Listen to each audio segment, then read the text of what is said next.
नमस्कार, Avon news TV में आपका स्वागत है। मैं हूं आपके साथ मेघा। देखते हैं स्पेशल रिपोर्ट में क्या है आपके लिए खास। नवदुर्गा विकास समिति पिछले 42 सालों से नीलबढ़ चौराहे में मां दुर्गा प्रतिमा को बिठाती आ रही है। इस बार नवदुर्गा विकास समिति द्वारा विशाल आयोजन किया गया है। आयोजन समिति के अध्यक्ष वीरेंद्र मारण ने बताया कि पूरे 9 दिन माता रानी की उपासना होगी, रोजाना भजन आरती होगा और एक विशाल जागरण का भी आयोजन किया जाएगा। मुख्य अतिथि के रूप में स्थानीय विधायक रामेश्वर शर्मा ने लोगों को संबोधित किया। हजारों की संख्या में जनसमूह उपस्थित रहा। चल समारोह द्वारा माता रानी को लेकर सभी नौजवान नीलबढ़ चौराहा पहुंचे, जहां विधि विधान से उनकी स्थापना कराई गई। वीरेंद्र मारण ने बताया कि उनकी पूरी टीम ने रात दिन एक करके काम किया, जिसमें प्रमुख रूप से अम्बरीश मारण, गब्बर मारण, विवेक मारण प्रमुख है। पेश है इसी पर हमारे ब्यूरो चीफ अर्जुन कुमार की रिपोर्ट।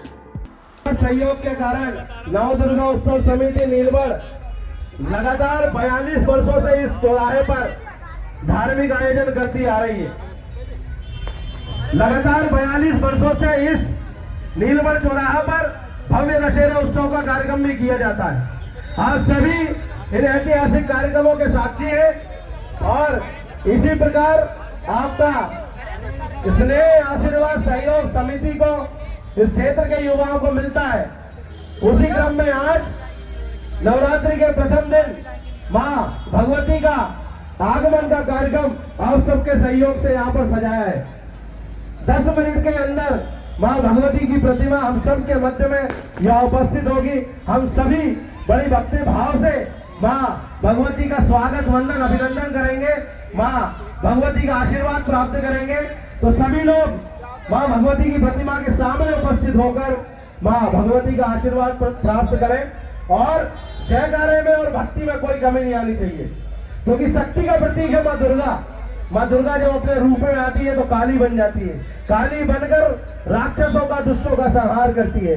मां भगवती की ऐसी कृपा है कि हम सबके मध्य में जो नारी शक्ति उपस्थित है, वो वर्तमान में कलयुग में हमारी नारी शक्ति, हमारी मातृ का रूप है, देवी शक्ति का रूप है।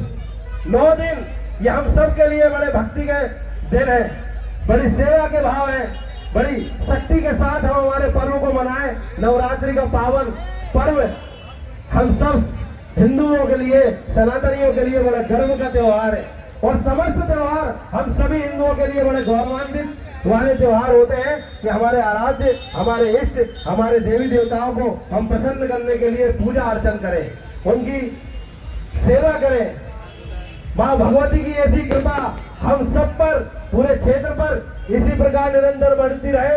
हमारा क्षेत्र निरंतर विकास के और बढ़ते रहे, हमारे लोग समृद्धशाली हो। नहीं चाहते हैं? एक बार जोरदार तालियां बजाकर आदरणीय भाई साहब का स्वागत करें, वंदन करें, अभिनंदन करें। मैं विवेक से निवेदन करूंगा कि आदरणीय भाई साहब को दुपट्टा पहनाकर हमारे जो मुख्य संरक्षक है आदरणीय भाई साहब श्री रामेश्वर शर्मा जी का स्वागत करें, वंदन करें। जोरदार तालियां बजाइए। मैं आदरणीय भाई साहब से निवेदन करूंगा कि आज नीलबढ़ की महारानी के आगमन पर हम सबको अपना मार्गदर्शन दे। आदरणीय भाई साहब बोलिए दुर्गे महारानी की। ये बात समझ में आती है, ताली इसलिए नहीं बजा सकते तुम्हारे हाथों में मोबाइल है, लेकिन ये बात समझ में नहीं आती कि तुम्हारे मुंह में क्या है। दोनों जरा मुंह खोलकर जोर से बोलो यार, बोलो दुर्गे महारानी की, बजरंगबली की, जय श्री राम। एक बात कान खोलकर हिंदू नौजवान ये सावधानी से सुन लो, ये चौराहे पर दुर्गे महारानी को इसलिए नहीं बैठाया जा रहा है कि 9 दिन तुम फ्री हो और आओ 9 दिन यहाँ पर लाइट जलेगी, गाने भजन होंगे, दुर्गा जी के सामने स्तुति आराधना होगी, आप अपना टाइम काटेंगे। नहीं नौजवानों,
स्पेशल रिपोर्ट में फिलहाल इतना ही। खबरों के लिए आप देखते रहिए वन न्यूज टीवी। नमस्कार।